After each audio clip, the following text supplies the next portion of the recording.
Rajkot game zone અગ્નિકાંડ દુર્ઘટના બાદ સુરતની સ્કૂલોમાં આજે ફાયર પ્રશિક્ષણ શરૂ કરવામાં આવ્યું, જેમાં આગની ઘટનામાં શું કરવું તેનું જ્ઞાન વિદ્યાર્થીઓને આપવામાં આવ્યું।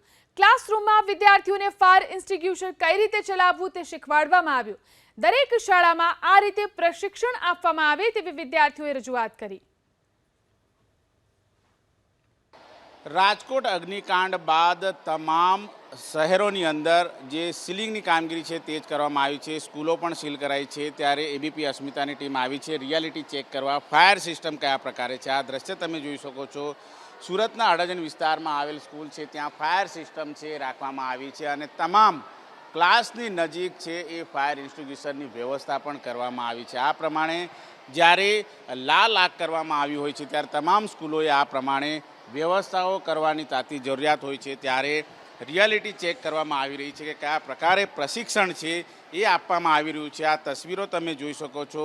ક્લાસરૂમની અંદર વિદ્યાર્થીઓને સૂચના આપવામાં આવી રહી છે કે આગની ઘટના બને ત્યારે કયા પ્રકારે એ જે કામગીરી છે એ કરવામાં આવે। અત્યારે હાલ દ્રશ્ય સીધા જોઈ શકો છો। અત્યારે ખુદ આચાર્ય છે અને એમના શિક્ષકો સાથે અત્યારે સમજાવવામાં આવી રહ્યું છે કે ફાયર એક્સ્ટિંગ્વિશર કઈ રીતે વાપરવામાં આવે। આ તમામ વિદ્યાર્થીઓ છે તેમને પણ જ્ઞાન આપવામાં આવી રહ્યું છે। રાજકોટ અગ્નિકાંડ ઘટ્યા પછી તમામ એ વિદ્યાર્થીઓ એ પછી સ્કૂલ વાનમાં હોય કે પછી ક્લાસરૂમમાં હોય તેની અત્યારે હાલ આ રીતે માર્ગદર્શન આપવામાં આવી રહ્યું છે અને આ પ્રમાણે તમામ વિદ્યાર્થીઓ એનું જ્ઞાન મેળવે। ત્યારે અચાનક કોઈ ઘટના ઘટે ત્યારે વિદ્યાર્થીઓ પોતાનો સ્વ બચાવ કઈ રીતે કરી શકે એની માહિતી પણ આપવામાં આવી રહી છે। આચાર્ય સાથે જ વાતચીત કરીશું। મેડમ, શા માટે જરૂર પડી આ પ્રમાણે ફાયરની જાગૃતિ લાવવા માટે? એકચ્યુઅલી આ વાત નવી નથી, પણ ઘટના બની છે ત્યારે એની ઉપર વધારે ફોકસ થઈ રહ્યું છે। શાળાઓને ફાયર સુવિધાઓ માટે આજે છેલ્લા 5 વર્ષથી વારંવાર કહેવામાં આવ્યું છે અને એ અંગે શાળાઓએ સતર્કતા રાખી પણ છે। ક્યાંક કસૂર રહી ગઈ હશે, પણ આ જ્યારે ઘટના બની છે ત્યારે એના વારંવાર રિપોર્ટ્સ મંગાવાયા છે।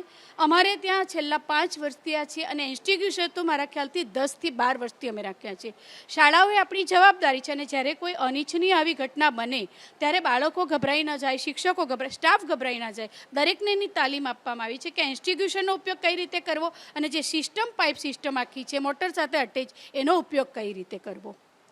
વિદ્યાર્થીઓને પણ જ્ઞાન આપવામાં આવ્યું છે, ત્યારે વિદ્યાર્થીઓ સાથે પણ વાતચીત કરીશું। આજે શું શીખવા મળ્યું?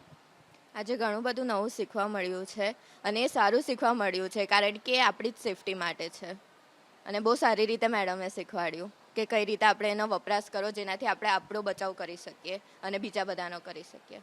જો કોઈ ઘટના ઘટે તો આ તું ઉપયોગ કરી શકશે એટલી સમજ પડી? હા, એટલી સમજ પડી, સારી રીતે સમજ પડી। જોઈ શકાય છે તમામ એ ક્લાસ વર્ગની અંદર વિદ્યાર્થીઓને પણ પ્રશિક્ષણ આપવામાં આવી રહ્યું છે। જો કે તાલીમબદ્ધ જે કર્મચારી હોય છે એ તો રાખવામાં આવે છે, પરંતુ કોઈ ઘટના જો તાત્કાલિક ઘટી ત્યારે વિદ્યાર્થીઓ ક્વિક રિસ્પોન્સ કયા પ્રકારે આપી શકે તેનું જ્ઞાન પણ આપવામાં આવી રહ્યું છે। કેમેરામેન રાકેશ પાનવાલા સાથે ધનરાજ બાગલે, એબીપી અસ્મિતા, સુરત।